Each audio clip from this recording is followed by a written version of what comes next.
Hello à tous, c'est Yoel pour First Player. On se retrouve aujourd'hui pour une nouvelle vidéo de On rejoue ou pas. Je sais, ça vous avait manqué. Et aujourd'hui au programme, on va avoir du loot, du Bounty Hunter, du Salton Sea et enfin du Winter Court. Globalement, avec ça, vous serez paré pour l'été vu que c'est quasiment que des petites boîtes. Je vous fais des bisous et on démarre. C'est parti.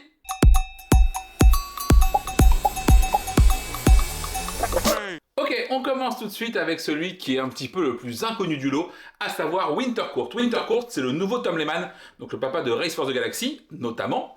Et c'est un jeu exclusivement de joueurs, de prise de position à base de cartes. Et globalement, vous allez devoir réussir à attirer les nobles de votre côté, et pour ce faire, vous allez à chaque tour jouer une carte, ou deux si jamais vous trichez un petit peu, sur différentes localisations. Si jamais votre carte, et d'ailleurs vous ne pouvez la jouer qu'à ces conditions-là, est supérieure à la carte d'en face, vous ramenez d'un cran le personnage concerné. Donc il y en a quelques-uns qui ont des pouvoirs, et il y a les 4 nobles qui, si vous les avez de votre côté, vous gagnez la partie immédiatement. Si jamais ce n'est pas le cas à la fin du paquet de cartes quand vous l'avez épuisé, on comptera juste les points de qui a quel noble chez soi en faisant l'addition de tous les points. Voilà, sachant que, à votre tour, vous jouez une carte, ou vous piochez, ou alors vous ne jouez pas et vous piochez un parmi deux. Voilà, et du coup, il va falloir un petit peu récupérer différents personnages qui ont des pouvoirs, un qui fera jouer 2 cartes de suite, un qui permettra de jouer une carte supplémentaire d'une autre couleur, un qui fera que du coup, c'est pas la plus grande qui va marcher, mais la plus basse pour prendre la position, et ainsi de suite. Sachant qu'évidemment, dès que vous prenez un personnage et que vous l'utilisez, vous le remettez au milieu. Ce qui veut dire que les personnages, généralement, vous les claquez très vite pour qu'ils restent pas en place, sachant que l'autre a toujours forcément un tour pour réagir, à part pour la victoire immédiate, on l'a déjà dit. Et en fait, vu qu'il y a beaucoup de couleurs, au final, je trouve ça très peu maîtrisable, vu qu'en fait, t'es complètement full dépendant de ta main. Il y a des parties que j'ai gagnées en mode blitz, parce que je joue les couleurs des nobles très vite, l'autre n'a pas de quoi répondre, et ça dure très très peu de temps. A l'inverse, des fois, tu peux gagner si tu arrives à choper du bleu, manque de bol, t'as du jaune, du rouge, du vert, du rose, et t'as pas ce qu'il te faut. Et je sais pas vraiment. Alors j'aime bien le principe de dire vas-y on fait du tir à la corde sur les différentes positions, je peux claquer un personnage, du coup je le ramène au milieu, mais du coup tu as accès plus facilement à ton tour. Il y a vraiment des bonnes idées, mais vraiment ce fait que ce soit drivé par ta main à ce point-là, et que t'aies aucun moyen de la moduler si jamais t'as pas les bonnes couleurs, pour moi c'est un peu un problème. Sachant que en termes de valeur, si jamais tu joues les 1, 2, 3, tu peux les jouer en plus de la carte principale, ce qui fait que tu vas gagner des valeurs qui font 10, 11, 12, 13 par exemple, là-dessus. Voilà, il y a des bonnes idées, mais je trouve vraiment que ça ne marche pas en l'état. J'y ai fait maintenant quand même 4-5 parties avec le temps, avec différents adversaires, et à chaque fois on se regardait un petit peu, genre je ne comprends pas la hype un peu du jeu. D'abord c'est Boris de Rue du Jeu qui adore celui-ci. Nous on est passé complètement à travers. En plus de ça, je le trouve excessivement cher pour ce qu'il y a dedans, vu qu'en fait c'est juste des cartes, quelques tuiles et des meeples. On est à 35 balles, c'est hors de prix. Vraiment, je l'ai acheté parce que c'était de l'import, machin, je voulais vérifier, je voulais voir un truc. Jamais de la vie je remets ce prix-là dans ce jeu, c'est hors de question. Encore une fois que je sais ce qu'il y a dedans. Voilà. Est-ce que ça peut vous plaire? Si vous aimez les jeux à deux, un peu façon Shoten Toten, avec un peu pas trop de contrôle et un peu d'opportunisme, et à l'étape d'après, c'est quand même beaucoup plus de pouvoir, beaucoup plus d'effets à prendre en compte, pourquoi pas? Pourquoi pas? Perso, moi, c'est vraiment le type de jeu que je sors quasiment jamais, parce que si on est deux, on va partir soit sur un truc beaucoup plus chill, genre Harmony, ou alors on part directement sur l'expert tout de suite avec du Ark Nova, du Tzolk'in, ce genre de choses. Et donc vraiment, parce que oui, Tzolk'in à deux, c'est 45 minutes, faut arrêter les conneries. Et au final, ici, il n'a pas sa place. C'est sûr que non. D'ailleurs, c'est un jeu Rio Grande, donc on ne sait même pas si ça va être localisé. Si jamais ça l'est, vu que c'est l'éditeur de Beyond the Sun, il se peut que ce soit chez Matago, mais il n'y a vraiment rien de sûr à ce niveau-là. Donc voilà, est-ce que je vais en jouer? La réponse est globalement non. Je pense que je vais le proposer à des potes en mode je l'ai pas compris, venez on essaye, voir si vous avez l'étincelle et on voit ce qui se passe. Mais vraiment, ce sera plutôt dans une démarche un peu scientifique du problème. Et, mais clairement, assez peu souvent, je me dirais pas, tiens, je vais me faire un Winter Court. Ça n'arrivera pas, ça c'est sûr. Voilà. Donc du coup, en termes de notes, vous vous doutez sur un 2, parce que c'est quand même pas détestable comme jeu. Hein. Donc il y a d'autres trucs beaucoup plus nazes auxquels on a joué récemment et auxquels on ne veut plus rejouer. Et voilà, là c'est pas le cas. Juste si vraiment quelqu'un veut le découvrir, on y va, parce que c'est pas long non plus, donc c'est une purge mais courte, donc c'est ok à ce niveau-là. Voilà, après clairement, si tu te bases sur le prix, moi je vous dis n'y allez pas parce que c'est beaucoup trop cher pour ce que c'est. Testez-le avant si vous le pouvez, ce qui est pas évident du tout. Et je veux bien que Boris nous explique pourquoi c'est si incroyable, parce que vraiment, moi je l'ai traversé comme une âme en peine plusieurs fois. Voilà, ça c'était Salton, pas Salton du tout, c'était Wintercourt. Ok, on attaque maintenant Loot. Il y a 3 O, du coup je dis Loot. Loot est un jeu chez Gigamic de collection de tuiles, de pose de tuiles, avec une très très jolie cover. mais excessivement déceptive. Je suis pas sûr du terme en français, on va pas se mentir, je crois pas que ce soit ça. Mais en gros, j'ai adoré la couverture, et je trouve le jeu tout moche. Parce qu'il est tout vert marronasse un peu, alors que la couve est ultra clean. En plus, j'aime bien Top Dad en général. Là, je sais pas, le jeu me parle pas. Bon, le jeu, c'est quoi? Globalement, vous allez à votre tour déplacer, enfin poser vos petits meeples sur une map collective, sachant qu'on doit toujours être adjacent à un autre meeple, à nous ou à un autre, peu importe, et récupérer là où on se pose. Si jamais c'est une maison, vous récupérez des maisons, si jamais c'est des animaux, vous récupérez des animaux, et ainsi de suite. Sachant que pour récupérer des éléments un peu spéciaux, genre les tours de guet ou le château, il y a des conditions particulières. Genre en gros, il faut avoir 3 meeples alignés, et ainsi de suite, à soi. Donc voilà, c'est de la pose de tuiles, c'est de la pose de meeple, bête et méchante. Tu poses, tu récupères ce qui est marqué dessus. On a tous un meeple défilé de plastique qui est de 13, et la partie s'arrête quand on n'a plus de meeple. Voilà. Quand je pose un meeple, qu'est-ce que je fais de ce que je récupère? Eh ben, je vais récupérer une petite tuile que je pose sur mon plateau personnel. Et oui, parce que du coup, il y a des plateaux qui donnent d'autres plateaux. Sur ces plateaux, vous avez des objectifs, et en gros, ils vous demandent d'avoir X éléments autour. Et donc, quand vous posez votre petit élément, vous allez devoir essayer de faire au mieux pour que ça matche avec tout ce qui est demandé autour de votre truc. Et évidemment, pendant la partie, à la fin de chaque tour, vous pouvez récupérer un nouvel objectif, sachant que vos tuiles vont matcher pour différents trucs. Donc voilà, et le but va être de remplir l'objectif, sachant qu'évidemment, chaque objectif pas rempli vous coûte des points à la fin de la partie. Voilà, et le but va être de réussir un petit peu à optimiser le plus possible vos trucs. Et en fait, on est sur un jeu qui se veut très famille dans l'esprit, parce que vraiment c'est juste, je pose un meeple, je prends la tuile, je la pose sur mon plateau, à peu près. Et en vrai, c'est quand même assez brain, dans le sens où si tu veux optimiser à fond, c'est un peu casse-tête. Et assez punitif en plus par moment si jamais tu fais pas gaffe. À côté de ça, on a 3-4 pouvoirs pour tricher un peu avec les différentes règles, qui permettent par exemple de poser un meeple où il y a déjà quelqu'un, de récupérer 2 fois l'argent quand tu le récupères, et ainsi de suite. Donc voilà. Est-ce que le jeu est désagréable? La réponse est non, ça marche bien, même si, à titre perso, je le préfère en numérique, parce que je trouve qu'il y a beaucoup de manip à faire en vrai, et pour un jeu aussi rapide, ça m'emmerde. C'est-à-dire que je passe presque plus de temps à manipuler tous les jetons, parce que du coup, tu poses ton meeple, tu récupères la tuile, tu refiles le marché, tu prends une nouvelle, tu vérifies. Et en vrai, pour un jeu qui est aussi court, littéralement, mes coups sont quasiment aussi longs que la maintenance que j'ai à faire à chaque tour. Ça, c'est un peu dommage. Après, le jeu est chill, on peut prendre son temps, ça discute, machin et tout. Voilà. L'interaction est un peu présente, dans le sens où vous allez effectivement, donc on l'a dit, poser vos meeples sur une map collective, donc une place est prise, elle est prise. Et en plus, vous allez pouvoir récupérer des haches vikings pour aller tabasser les gens. Et en fait, il vous en faut un nombre certain pour récupérer un bonus. Évidemment, c'est une course, et tu peux prendre uniquement une fois le bonus. Si jamais tu prends celui qui demande que 2 haches, bah, tu pourras plus prendre celui à 5 plus tard. Donc tu as un peu ce côté stop ou encore, pour savoir quand est-ce que tu t'arrêtes, quand est-ce que tu prends le truc par rapport aux autres. Voilà, ça c'est rigolo, ça marche bien. Clairement, pour moi, Loot, c'est vraiment un hockey game. Dans tout ce le jeu fonctionne bien, ça marche, mais pour moi, il a absolument rien de mémorable ou de particulièrement attrayant. En fait, comme pour pas mal de jeux, il n'y a pas de monde où je me dis, putain, vas-y, tiens, on se fait un loot, c'est vraiment à ça que je veux jouer. Et en ce moment, ça me fait ça sur beaucoup de jeux, et du coup, je dois devenir un vieux con aigri, globalement, hein, je vois pas d'autre explication, ou alors les jeux sont de moins en moins bons. Alors, c'est pas vraiment moi ce que je dis. En fait, il y a plus de mauvais jeux, comme vous pouvez en avoir à l'époque, il y a genre encore 5-6 ans, des jeux qui ne marchent, c'est fini. Vraiment, les jeux qui sortent aujourd'hui fonctionnent, ça marche, c'est efficace à chaque fois, souvent, 90%. Voilà. Mais il y a assez peu de jeux qui sont mémorables, qui me laissent des souvenirs, qui me disent putain, c'est à ça que je veux jouer et pas à autre chose. Et ça, je trouve que c'est devenu vraiment pour moi, la définition du hockey game. Et ben là, c'est ça. Loot, est-ce que je vais rejouer? La réponse est si on me le propose, ce sera pas désagréable. Le jeu fonctionne, donc je dirais pas non. Mais par contre, il y a vraiment aucun monde où c'est moi qui spontanément vais l'acheter, vais le proposer, je vais vouloir y jouer plus qu'à autre chose. Voilà. C'est-à-dire que, pareil, tu me proposes une partie sur BGA, je vais te dire oui, ça dure 10 minutes, c'est chill, vas-y, on fait ça, je pose un peu mon cerveau à côté, et c'est ok. Donc voilà. Et pour moi, il est dans cette mouvance de jeu en ce moment, qui est bien. Enfin, le jeu fonctionne, le jeu mécaniquement marche. Ce que tu fais est pas désagréable du tout, bien au contraire. Mais pourtant, il laisse pas de souvenirs, il est pas marquant, et il est dans l'espèce de flow ininterrompu de jeux qui vont et qui viennent. Tu vois, genre par exemple, si jamais je l'avais à la maison, c'est un jeu que je peux revendre sans aucune pression. La question de est-ce qu'il va me manquer ne se posera jamais. Les jeux qui ont plein de défauts mais qui tentent quelque chose me dérangent pas parce que ça propose ça fait une tentative, ça machin. Voilà. Loot, vraiment, tu sais, tu te dis pas, tiens, vas-y, il y a ça que je trouve dans Loot que je trouve nulle part ailleurs et qui est cool et que je veux vraiment jouer.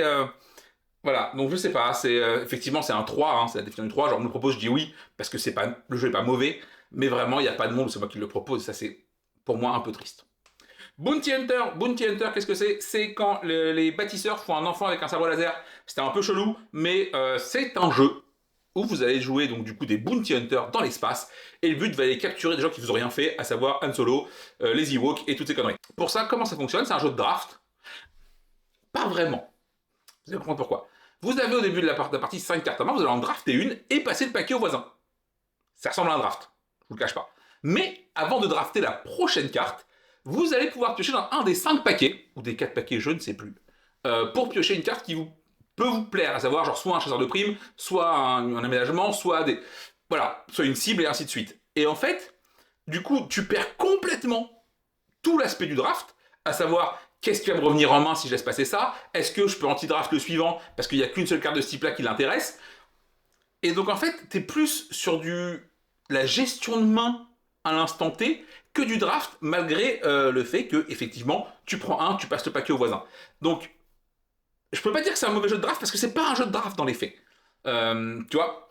Et mécaniquement comment ça marche en fait, effectivement vous allez avoir des petits bounty hunters qui ont des compétences dans 3 couleurs différentes, des valeurs de 1 à X, et vous allez devoir atteindre la valeur requise par chaque cible pour pouvoir la capturer. Vous allez avoir également des objectifs qui disent que si vous avez capturé ABC, vous marquez des points supplémentaires. Vous allez, voilà, ce genre de choses. Et à la fin de la partie, on compte les points. La partie s'arrête dès qu'un joueur a atteint 3 cibles, et du coup on joue encore un tour, la partie s'arrête. Je ne sais pas quoi en penser. Dans le sens où les parties que j'ai faites ont été plaisantes, mais ont été d'un bordel sans nom. Euh, Tu ne contrôles absolument rien, et en même temps, c'est ce qui fait que le jeu plaît au grand public, parce qu'effectivement, n'importe qui peut gagner, à peu de choses près. T'es jamais vraiment bloqué, tu peux toujours faire un truc, et pour moi, on est dans la mouvance des jeux actuels qui font que le jeu est satisfaisant, quoi que tu fasses. Et ça, c'est cool.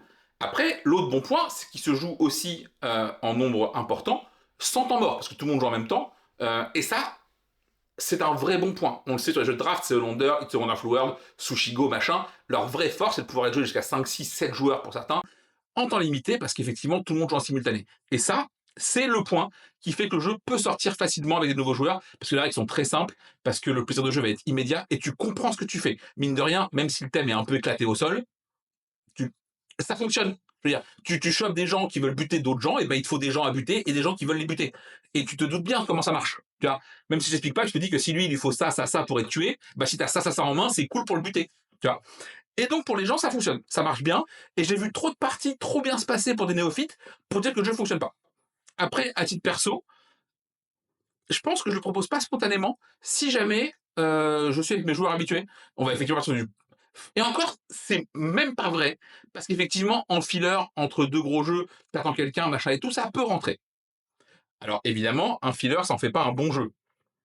Encore une fois, c'est juste un jeu qui rentre dans le bon créneau. Mais c'est pas déplaisant. Après, à 2, ça marche pas. 3-6. Vraiment 3-6. Mais si votre public est familial, pour le coup, c'est vraiment un jeu que je pense que tu peux embarquer en vacances. Si jamais tu croises des gens pour les faire jouer, Bounty Hunter, ça va marcher. Et en plus de ça, il faut admettre que, alors ça c'est pas vraiment du jeu, c'est un peu de la triche, on va en parler, mais c'est le taf de Fred Henry pour la promotion du jeu est juste dingo. C'est-à-dire que le mec a fait le tour de tous les festivals de toute la France avant la sortie pour faire tester le jeu, pour le faire essayer, pour montrer aux gens. Et en vrai, voir un auteur pourtant quand même assez connu et assez installé se démener autant sur une sortie, moi je trouve ça cool. Et vraiment le voir jouer et le faire jouer aux gens, ça fait toujours plaisir. Et en plus, les gens, effectivement, tu joues au jeu avec l'auteur, t'es content, ça fait plaisir, c'est un souvenir. Voilà. Donc le jeu en soi est pas forcément mémorable, mais tout le taf qui a été fait avant, lui, il l'est. Et donc c'est un jeu pour lequel j'ai une affection particulière. Au-delà du fait qu'en plus j'ai battu Fred Henry à son jeu directement. Et ça n'a pas de prix. Voilà. Donc est-ce que je vais jouer? La réponse c'est pourquoi pas. Pourquoi pas? Là pour le coup c'est un 3 mais de bon cœur. C'est-à-dire que... Et encore en vrai ça peut être un cas parce que je peux le proposer facilement à des gens moins joueurs. Donc voilà, pour ça le jeu marche bien. Mais par contre je le proposerai essentiellement en table pleine, à savoir à 4, 5, 6 joueurs, enfin, même d'ailleurs à 5, 6, parce que jusqu'à 4 joueurs, je vais avoir d'autres choses que j'ai préféré mettre en avant. Voilà. Mais à 5, 6 joueurs, sur un format qui va durer 20, 25 minutes, je trouve qu'il fait très bien le taf et c'est vraiment efficace. Et on va finir ce on rejoue pas avec Salton Sea. Salton Sea, c'est le nouveau Devir slash Future Yellow, je suppose, dans la gamme Château Blanc et Casal Rouge, donc petit jeu expert dans une petite boîte. Et ben on va commencer tout de suite par le point négatif. C'est un jeu expert, hein, mais vraiment expert pour le coup, dans une petite boîte. Et il y a beaucoup de matériel. Et du coup, ils ont dû tout miniaturiser. Et ben, tu vois rien. En termes d'iconographie, le jeu est clair. C'est tout ce que tu fais est compréhensible et logique, mais en termes de lisibilité, c'est une tannée parce que tout est 50% trop petit. Et alors oui, je comprends, tu as une petite boîte, tu te ramasses ça facilement, c'est chouette, mais en termes de confort, c'est une tannée. Voilà, bon, ça c'est fait. Du coup, Sultan Sea, qu'est-ce que c'est? C'est un jeu où on va devoir faire plein de trucs chiants, à savoir comme creuser, miner des trucs, récupérer des ressources, transformer des ressources pour pouvoir récupérer de la thune et vendre ça, et marquer plus de points, globalement. Et le jeu ne t'aime pas. C'est-à-dire que tout ce que tu vas faire, absolument tout, va être compliqué. Tout est une tannée, t'as jamais d'argent pour faire ce que tu veux. Le moindre truc que tu veux tenter va te coûter les yeux de la tête et t'en as que deux. Donc c'est très vite très compliqué.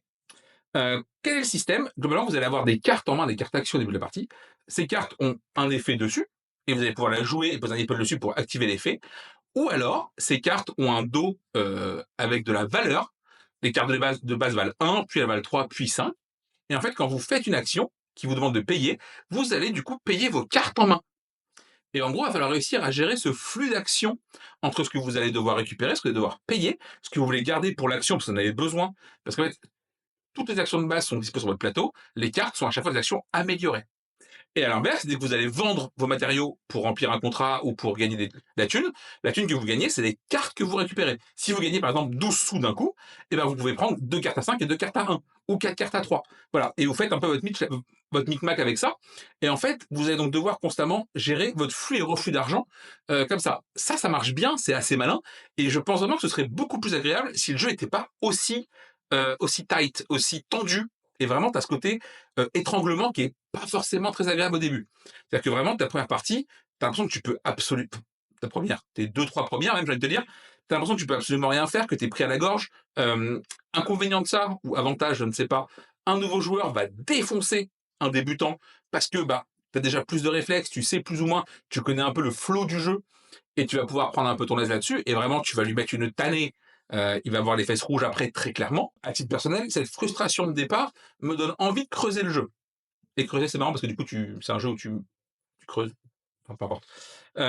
Tu vois, et tu as envie d'essayer de trouver un petit peu la solution à comment tu rends ça moins tendu, comment tu arrives à, tu vois, à casser un peu le système pour être moins à l'étroit. Voilà. Et par contre, inconvénient pour moi toujours, c'est que ce genre de jeu, une fois que tu as résolu potentiellement ce système-là et que tu te sens moins à l'étroit, que tu te sens beaucoup plus à l'aise et moins gêné par les contraintes du jeu, bah pour moi, tu n'as plus envie d'y jouer. Parce qu'en fait, le jeu, ce qu'il te propose, c'est essentiellement ça. C'est ce côté où vraiment tu te bats contre le jeu plus que contre les adversaires. Tu vois, c'est vraiment, tu essaies de t'en sortir, le jeu te met la tête sous l'eau et tu vas quand même essayer un peu de naviguer là-dedans. Et une fois que tu as réussi à faire ça et que tu t'en sors facilement, plus ou moins évidemment, euh, et que tu es plus gêné et que tu arrives à déployer ton jeu comme tu le souhaites, pour moi, le jeu perd d'intérêt à ce niveau-là. Parce que j'ai l'impression que le cœur du jeu, c'est ce côté complexe et très très compliqué à mettre en œuvre. Donc voilà. Est-ce que je vais rejouer? La réponse est ben, pour l'instant oui, parce que du coup ce système, même après 3-4 parties, n'a pas encore été trouvé, même si clairement on sent qu'à chaque partie, les taux se desserrent un petit peu, que tu fais plus de choses, que tu prends plus ton aise, que tu arrives à faire des trucs que tu faisais avant une manche plus tard. Donc voilà, parce que tu optimises mieux, parce que tu comprends mieux le jeu. Voilà. Est-ce que j'en ferai 10 dans l'année? Je pense clairement pas. Mais en tout cas, tant que j'ai pas trouvé ce petit truc là-dessus, je vais vouloir y revenir. Euh, Inconvénient, il faut trouver des adversaires pour ça. Parce que ça, genre Séverine, avec un bâton, elle le touche pas. Je le sais. Ça va la gonfler. Elle aime pas barrage pour la même raison que ce côté un peu genre où tout est contraint au début, tout est un peu compliqué. Cette ci il y a zéro chance que ça fonctionne avec elle. Donc voilà. Donc pour l'instant, je viens jouer. La réponse est oui, on est sur un 4 parce que le jeu me plaît bien. J'aimerais juste une version taille normale. C'est chiant. Voilà. Mais le jeu fonctionne bien, le jeu est efficace. Et pour le moment, ça marche. Voilà. On arrive à la fin de ce On rejoue ou pas. J'espère que vous avez passé un bon moment en ma compagnie. J'espère que votre semaine démarre bien, que les vacances approchent pour vous. N'hésitez pas en commentaire à me dire à quoi vous avez joué récemment, un truc qui vous a branché, un truc qui vous plaît pas. N'hésitez pas également, parce que du coup, on va partir en vacances pour un petit On ira jouer chez vous. Donc, il y aura aussi moins de contenu dans les prochaines semaines en format vidéo standard. Il y aura peut-être par contre beaucoup plus de réels, beaucoup plus d'infos sur Insta et sur Facebook, parce qu'on va essayer de donner du contenu quand même malgré tout. Merci aussi infiniment à tous ceux qui soutiennent la chaîne sur Ko-fi. C'est un immense soutien et ça fait beaucoup, beaucoup de bien. Merci aussi à tous ceux qui achètent leur jeu sur Ludum, en lien affilié que je vous mets directement dans la description. Quoi dire d'autre? Je vous fais à tous de très gros bisous. Passez de bonnes vacances. Ah si, et cette semaine, la matinale bancale, eh ben, c'est mercredi, parce que vendredi, on n'est pas là. Donc du coup, dès demain, 9h, en live, avec Anso et Marteau en plus. Je vous fais des bisous, portez-vous bien. À très vite.